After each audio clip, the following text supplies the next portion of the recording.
Okay, I am in Anaheim. Yesterday I went to Disneyland with my nieces and some family. I decided I would stop by a couple thrift stores since I'm rarely in Anaheim. And the first one we're gonna go to is a Goodwill boutique. I don't expect to find too much to resell, but it's such a beautiful store. They even have like a really cool art on the parking garage next to it. But I'm excited. I'm excited to check it out.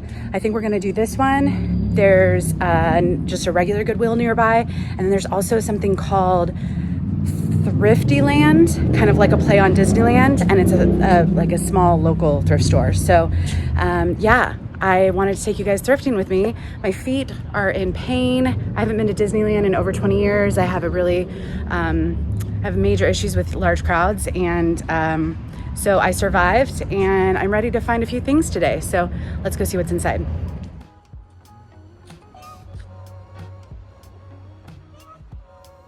Okay, this is definitely the most beautiful thrift store I have ever walked into. I've seen some cool buy-sell trade stores, but I don't really think of them as the same as a thrift store. So this is Goodwill's boutique in Anaheim, and it's stunning inside and out. I think this is definitely a place that even my sisters would go, and they don't like thrift stores just because it's so well laid out. And so I was excited to kind of see what brands they had, what styles they had, and their price point.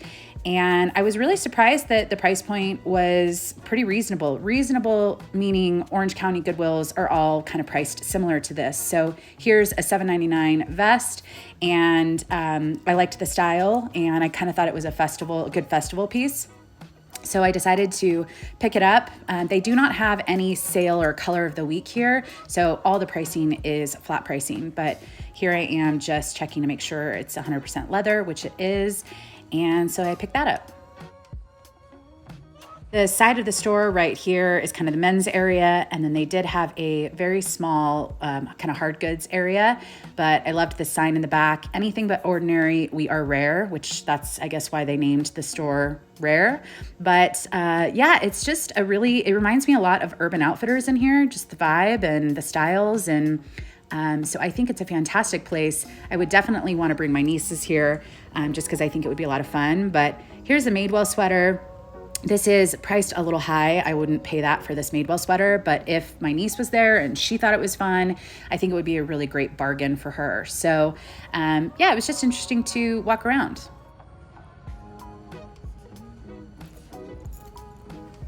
I decided to go check out the bags. Here's a Badgley Mishka, and I have sold that brand quite a few times, but it usually takes a long time for me to sell, so I didn't even look at the price. Unless it was like the bins, I probably wouldn't pick up that brand. They did have a lot of Coach over here. I think that's just an easy brand for, thrift store employees to identify. So here's a Ted Baker kind of bag. It's almost see-through, but has a black look to it. They had these wallets. I am kind of in the market for a new wallet, so I was kind of browsing to see if I could find a hobo, but I just really liked the shopping experience in here. It really impressed me. All right, I didn't get much, but I also didn't have much time to spend there. I got one top that I maybe can wear for a video and then sell. I got a vest that I think is a really great festival piece. And then I got something for my mom for her antique booth. So this is the sweater that I thought I would wear and then sell. It's kind of a pink color, which I'm not really a pink person, but it's kind of a nice pop. I like the holes all over, and it's a size large, Lafayette 148. They did have it marked. Everything was regular price in there, but the prices weren't unreasonable for being a boutique. These are similar prices to the regular stores here. So I probably would have spent maybe half of this if I were just to flip it, but I do really like the style. If I can get a use or two out of it and then sell it, I think it'll be worth it. And then this is the vest, and I think it's a vintage line. It's nothing super special, but I do like the style. It does have a size large right here. It wasn't a bad price, $7.99. Some of these are selling, the cuter ones, around $30. So I thought that would be a great piece, especially just the size and the season. And then this is the last thing I got, not for me. I did find one comp for this for $39 on eBay, but I just don't feel like shipping it because it's glass. It is $19.90, Eden Toys Paddington Bear bookends, and they just have a lot of little accents. I thought in a little kid's room this would be perfect with the books in between, and it's adorable. So this was $6.99, which is not bad. Again, if someone were to get this for themselves or their kids' room, I think that would have been a great bargain. I think my mom can probably sell this pretty quick in her antique booth. So I just thought it was more fun for anything. But anyways, we're gonna go to Thriftyland. Thriftyland 101. This is apparently a small local thrift store that's not, it's not part of any of the Goodwills or Salvation Armies or anything like that. The reviews are pretty good. I don't have that long to spend here because I do need to go across to a different part of LA later today. So I'm just gonna hop in, see if there's anything worthwhile. And if there is, maybe this would be fun to come back to another day when I'm not sore from Disneyland. So let's go check it out. But ultimately hopeless. There's nowhere to run.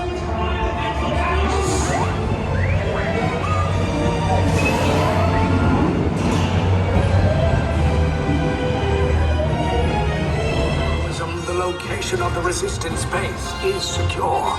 Bravo! Yes, R5, you too.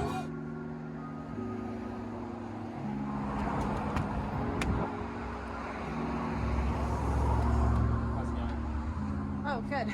Do you work here? Yeah. Oh, okay. So it's a pretty typical thrift store, with the only exception being kind of the back wall. They have all of these Disney t-shirts, and on the side walls, they've got some memorabilia. So they definitely have a lot of fun with it. But as far as most of the stuff, like this is just a fresh produce top, nothing too special, but I thought the size and style was reasonable for $3. I grabbed it thinking maybe I would buy it, but I ended up leaving it behind because I didn't find anything else worthwhile. But I would say their pricing was definitely interesting. Here's a Zara top. They had it marked at $10. I would buy this at the bins probably, but I would not pay $10 for that unless it was something I was gonna wear myself. Here's a 7 for All Mankind. It's just a denim pearl snap shirt. They have it marked for $20. Definitely not something that I would pay that much for. Here's a soft surroundings top, and while it's a size large and I do like this brand, this burnout material, the style, it just kind of looked very worn and not that exciting. So I didn't think it was worth it. Even though they only had it marked $5, I wanted to leave it behind. I found 2 pairs of jeans, these Abercrombie. This style actually does really well online, but they had them marked for $50. And they also had some ribcage Levi's that I would have grabbed, but those were also marked at $50. So I left both of those behind. All right, well, that store was fun with all the Disney memorabilia, and I think people just in the neighborhood shopping without worrying about brands could probably find some stuff, but the only couple things that I found that I would have picked up were the ribcage jeans, and those were marked $50. I found a, what was the brand? It was right by the register, so I didn't get footage of it. It was kind of a career wear tank, and they had it marked for $20. And if I can remember the name of it, I'll put it on the screen. But I kind of have a feeling it's for profit and they're resellers, and so they're flipping stuff online and they know the value of things, but they want to have a storefront, and there's nothing wrong with that. So